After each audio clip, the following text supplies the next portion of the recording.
Chào mừng quý vị và các bạn đến với Tashkent, thủ đô của Uzbekistan, và là nơi đăng cai giải đấu AFC U20 Asian Cup 2023. Chào mừng các bạn đến với kỷ nguyên mới của bóng đá trẻ, một giải đấu trong khuôn khổ AFC dành riêng cho U17 và U20. Màu sắc và logo rực rỡ này là đại diện cho thế hệ tiếp theo, những ngôi sao tương lai của châu Á, những người đang say mê thi đấu với hy vọng trở thành nhà vô địch tiếp theo.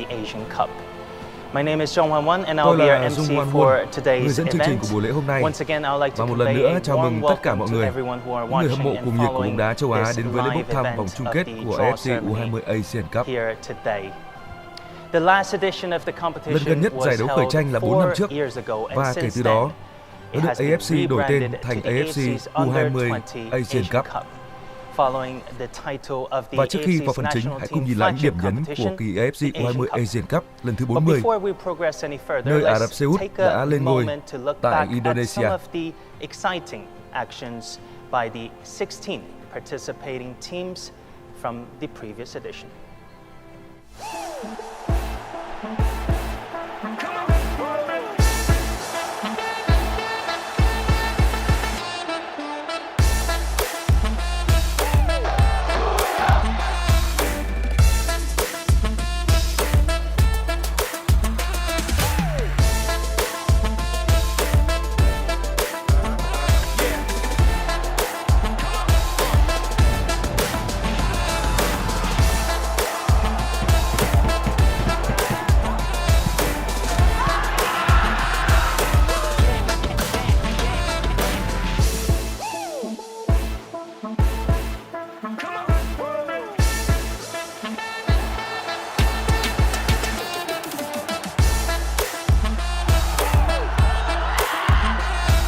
Như chúng ta vừa thấy thì không thể phủ nhận rằng giải đấu này là một sân chơi đỉnh cao, nơi thế hệ ngôi sao mới của châu Á đang dần tỏa sáng. Giờ Indonesia đến Uzbekistan. Vào tháng 6 thì quốc gia Trung Á đầu tiên, Uzbekistan, sẽ đăng quang AFC U23 Asian Cup 2023. Đó là một thành tích đáng kể.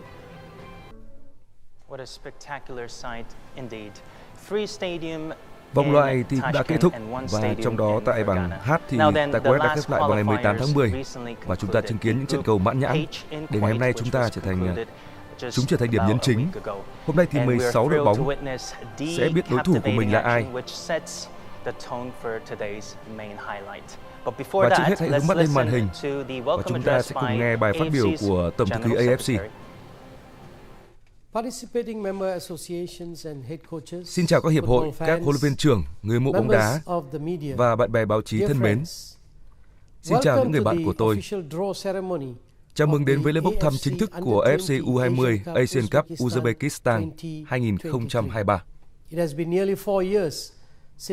Đã gần 4 năm kể từ lần cuối cùng giải đấu khởi tranh, và tôi biết mọi người đều háo hức với sự trở lại này. Và để tăng thêm phần hứng khởi, chúng tôi đã cho ra đời hai giải đấu hoàn toàn mới là U17 và U20 Asian Cup. Đây cũng là thể thức U20 Asian Cup đầu tiên kể từ khi Ủy ban thi đấu của AFC quyết định chuyển từ AFC U19 Championship Indonesia 2018. Tất cả đều là một phần trong nỗ lực của chúng tôi nhằm đảm bảo các đội bóng ở mọi lứa tuổi đều có cơ hội phát triển thông qua các giải đấu cấp quốc tế.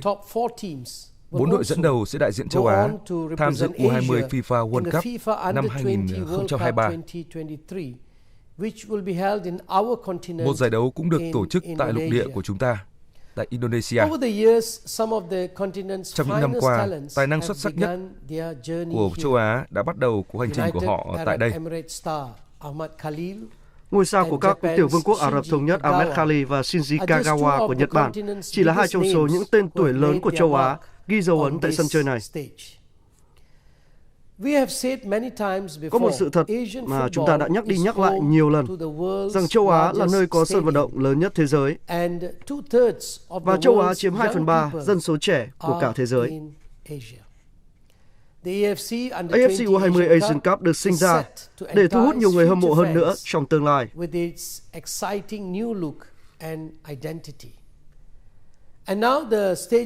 Và bây giờ, nó sẽ là sân chơi cho một thế hệ ngôi sao đang lên tại lục địa này.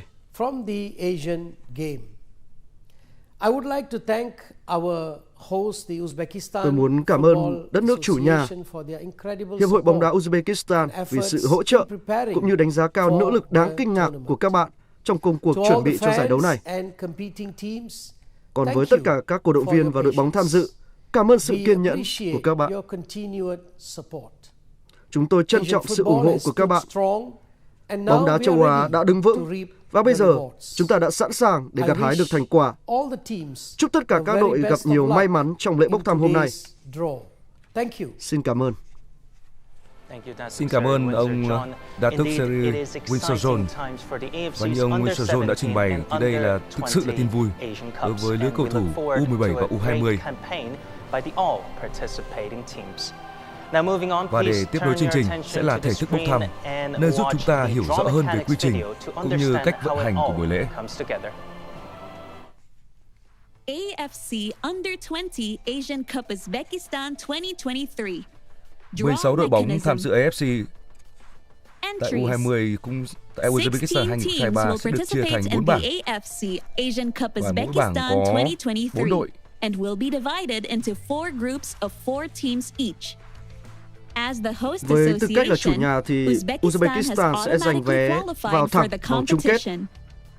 10 đội bóng sau đây lọt vào vòng chung kết AFC U20 Asian Cup Uzbekistan 2023 với tư cách là đội đứng đầu bảng tại vòng đấu loại.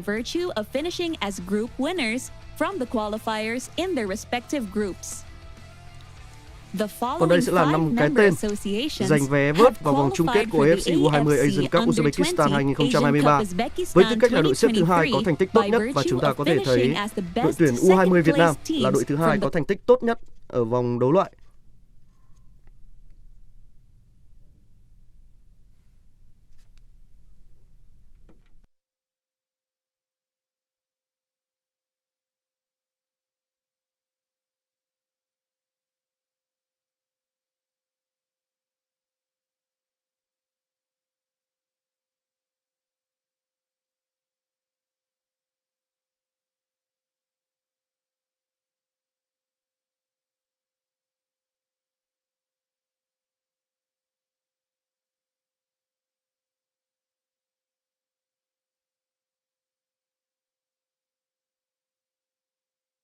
Winners qualifying to the semi-finals before the winners advance to the final. The top 4 ranked teams in the competition shall qualify to the FIFA Under-20 World Cup. 4 đội mạnh nhất của giải đấu sẽ đại diện cho châu Á tham dự FIFA World Cup U20 2023 tại Indonesia. Vừa rồi thì đã có một số tín hiệu bị trục trặc. Rất mong quý vị và các bạn thông cảm, và chúng ta sẽ cùng tiếp tục với chương trình này. Trong trường hợp Indonesia là một trong 4 đội mạnh nhất nhì, thì loạt trận playoff sẽ mở ra cơ hội cho 4 đội thua cuộc ở vòng bán kết. Sau 3 trận playoff thì chúng ta sẽ tìm ra đội thứ 5 giành quyền tham dự FIFA World Cup U20 2023. Pot 4, Pot 3, Pot 2, Pot 1. Ở đây sẽ là 4 pot. Pot 4. The first to fourth balls drawn from Pot 4 shall be chúng ta placed sẽ into có thể thấy được positions rằng A4, với các đội ở nhóm 4, pot 4, thì họ sẽ được chia vào các vị trí tương ứng A4, B4, C4, D4. The same sequence shall Và cũng apply tương tự for như pot vậy. 3 and 2 accordingly. Tại pot 3, các nhóm sẽ được chia thành một đội tại A3, B3, C3, D3, và pot 2 sẽ là A2, B2, C2 và D2. Còn tại pot 1 thì đội chủ nhà Uzbekistan sẽ là đội A1. The second to fourth balls drawn shall be placed in positions B1 to D1. Và cũng tương tự như vậy, pot 1 cho những đội còn lại. The final draw for the AFC Under-20 Asian Cup Uzbekistan 2023.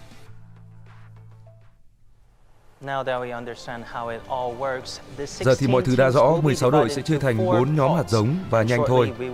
Họ cũng sẽ biết được đối thủ của mình sẽ là ai. Xin trân trọng kính mời ông Arabek Berikulov, Phó Giám đốc Bộ phận Cạnh tranh và Sự kiện bóng đá lên sân khấu điều hành buổi lễ. Avas, xin mời ông.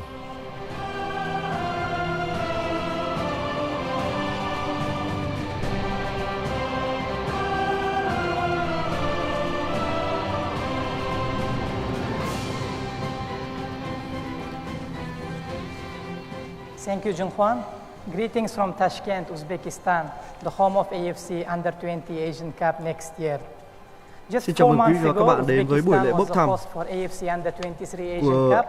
U20 Asian Cup 2023 được tổ chức tại Uzbekistan. Chúng tôi cũng chúc tất cả các đội bóng tham dự những điều may mắn nhất trong lần tranh tài này của U20 châu Á. Greetings from Tashkent again, and here in attendance we have representatives from the member associations, from the Sports Development Ministry of Uzbekistan, from the Uzbekistan Football Association and Olympic Committee of Uzbekistan, and of course, head coach of Uzbekistan Under-20 national team. We are delighted to have all 16 participating teams and congratulate them for qualifying into the final competition. We have just completed qualifiers 1 week ago. The last group played in Kuwait, where Australia and Iraq emerged as winners from this group.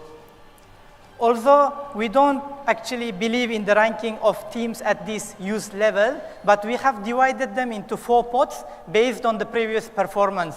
So now in front of us, we have teams ranked from 1 to 16, and we divide them into 4 groups according to their ranking, starting from pot 4. Từ vòng chung kết lần gần nhất và cả những thành tích có được từ vòng loại nữa. In pot 4, we have teams ranked 12, 13, 15 and 16. And we'll divide them into groups A, B, Ở pot 4 chúng ta có Iran, Oman, Syria và Kyrgyzstan.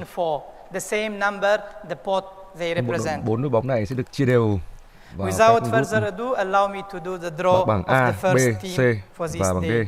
4 đội ở nhóm 4 là những đội đã có được thành tích ở vòng sơ loại, là những đội nhì có thành tích tốt nhất từ vị trí thứ 2 đến vị trí thứ 5. Và lá thăm đầu tiên The lowest ranked team in this competition, in these qualifiers, they qualified as the lowest second best team, but very strong and passionate team. Back in the final competition since 2012, là nhà vô địch của năm 1994. 4 in group A. Đây cũng là lần thứ 41 mà AFC U20 Asian Cup được tổ chức. Có một sự thay đổi là bắt đầu từ năm tới sẽ được tổ chức với lứa tuổi là U20 thay vì U19 như 40 lần trước. Và trong tay tôi là đội bóng thứ 2 ở bảng B. Islamic Republic of Iran. Iran sẽ nằm ở bảng B.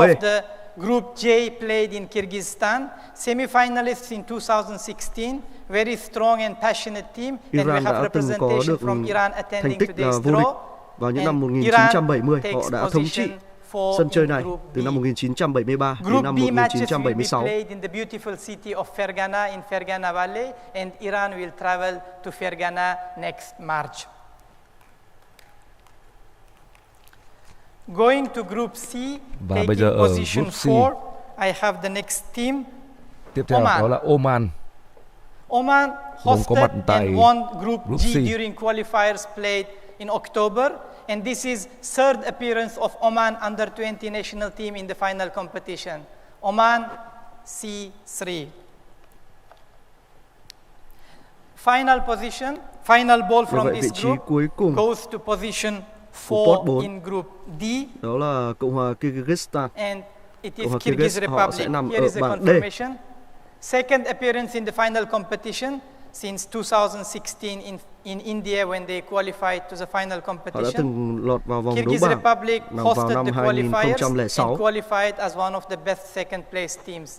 Kyrgyz Republic position for Group D.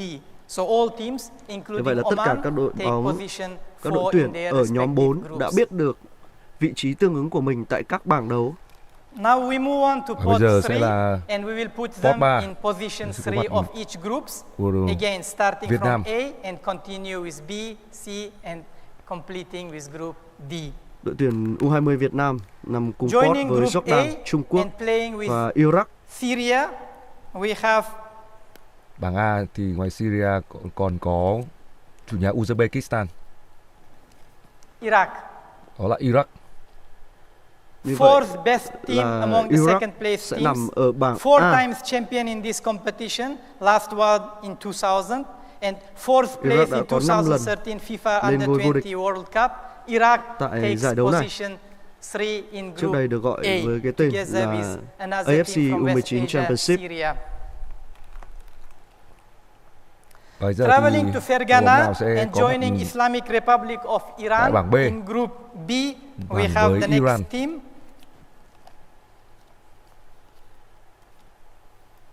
đó chính là đội tuyển Vietnam. U20 Việt Nam. Vietnam was the best among second place teams who qualified for the final Việt Nam chính là competition. đội bóng They were có được thành tích semi-finalists tốt in nhất 2016. ở vòng loại. Vietnam takes Chúng ta đã từng position lọt vào bán 3 kết in group ở mùa giải được B. tổ chức năm 2016. Và như vậy là đội tuyển U20 Việt Nam sẽ nằm ở bảng B. Okay, we have Jordan and China. Rất có thể We bảng are B sẽ remaining là in một this bảng group. đấu And the quy next tụ team những tên tuổi hàng đầu ở joining lứa tuổi Oman in U20 group của châu Á. C. Và sẽ là một bài toán không hề dễ dãi với Khuất Văn Khang và các đồng đội. Jordan. Jordan sẽ là đội bóng Winner of nằm group tại bảng D, C they với hosted, Oman. and 2018 they played in the final competition and they participated in the group stage. Jordan takes position 3 in group C. Jordan sẽ nằm cùng The bảng last với ball from Oman this ở bảng spot C. should be People's Và như vậy Republic là of China. Tuyển And tuyển here is the U20 Trung Quốc confirmation. sẽ nằm ở bảng D. China Với PR, one Kyrgyzstan. of the best second place team in the qualifiers, host of 2010 edition of AFC Under-19 Championship, champion of the same competition in 1985 played in United Arab Emirates. China takes position 3 in group D together with Kyrgyz Republic.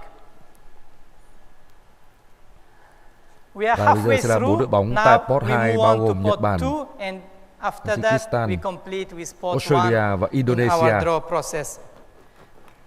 Same procedure continues. Teams will be divided into Một groups đội bóng nữa A, thôi thì chúng ta B, cũng sẽ C biết and được D, đội bóng but they will take ở position bảng 2 A in each respective đã group. bao gồm 3 đội Same là number, chủ nhà the pot Uzbekistan, they represent. Iraq và Syria. Going to group A, joining Iraq and Syria, we have Đó Indonesia. là Indonesia. Bảng Host of đấu the có thể là 2023 FIFA Under-20 World Cup. tương đối đơn giản với Quarter đội finalists in chủ nhà 2018 AFC Uzbekistan. Under-19 Championship and won the group they hosted during qualifiers. They qualified by sporting merit. Indonesia takes position 2 in group A, joining Iraq and Syria. Với Uzbekistan, Indonesia, Iraq Moving và on, Syria. Group B, Chúng ta sẽ position đến với 2, điều mà chúng ta we chờ đợi have nhất vào lúc này. Australia, Australia, Vâng. runner-up in Hai đối thủ 2010 của in China, U20 Việt Nam, winner of Group Australia H, và completed Iran last week in Kuwait. đều là Australia đội joins bóng rất mạnh. Group B position 1 together with Vietnam and Islamic Republic of Iran and travel to beautiful city of Fergana in Fergana Valley. chỉ còn lại hai đội bóng ở pot 2 We là have Nhật Japan Bản and và Tajikistan Tajikistan. remaining, and this team will go to position 2 in Group C. Và Tajikistan sẽ Quarter bảng C finalists in 2018 edition, Jordan và Oman. hosted and won Group I in Như vậy là Dushanbe. tại bảng D Tajikistan takes thì position sẽ có sự 2 có mặt của in 3 đội Group bóng C, đó là Trung joining Quốc, Jordan Kyrgyzstan và and Nhật Oman. Bản. So we are not going to see Central Asian derby at least during the group stage. Final ball from this spot, Japan, and here is the confirmation. The strongest team of this spot, winner in 2016, finalist in 2018, no goals contended during the qualifiers, which was played in Laos. Japan takes position 2 in Group D. Nhật Bản chính là nhà vô địch vào giải đấu được tổ chức vào năm 2016. Groups have pretty much been formed and now we have top teams Và to bây be giờ sẽ là allocated những đội into bóng each hàng đầu. respective group. But before we start Tại doing pot that, 1 có we have Uzbekistan, small ceremonial Ả Rập process Xê to Út, do. tuyển Uzbekistan, Hàn as Quốc host of the và competition, Qatar. have been confirmed to occupy position A1, and that's why they are in different Và tất colored nhiên ball là here, có and bóng we'll màu take xanh. them out first and put them in Group A position của 1. đội chủ nhà So Uzbekistan. Uzbekistan takes position 1.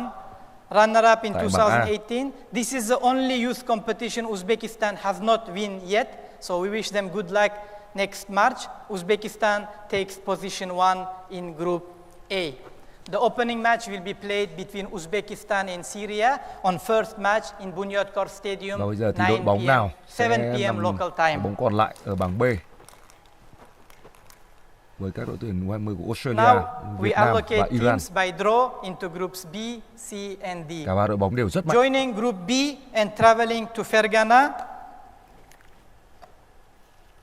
we have Qatar. Và đó là U20 Qatar.